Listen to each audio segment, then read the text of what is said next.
Magandang araw mga kagimat. May babahagi po ako ngayon mga kagimat. Isa po itong orasyon pangontra sa lahat ng mga makamandag na hayop. Para lang po ito sa mga taong naniniwala sa kapangyarihan ng Panginoong Hesukristo at sa lahat na nakasubaybay sa akin. At pakishare na lang po para po sa kaalaman ng iba. Banggitin niyo lang po ito ng 3 beses mga kagimat.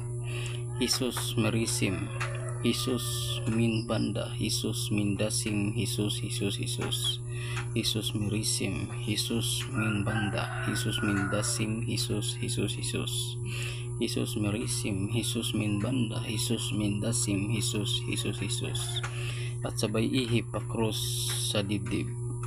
At ito lang po ang may babahagi ko ngayon mga kagimat. Ito po ang yung kagimat na si Medalyang Papilang Mindanao. Thank you for watching. God bless.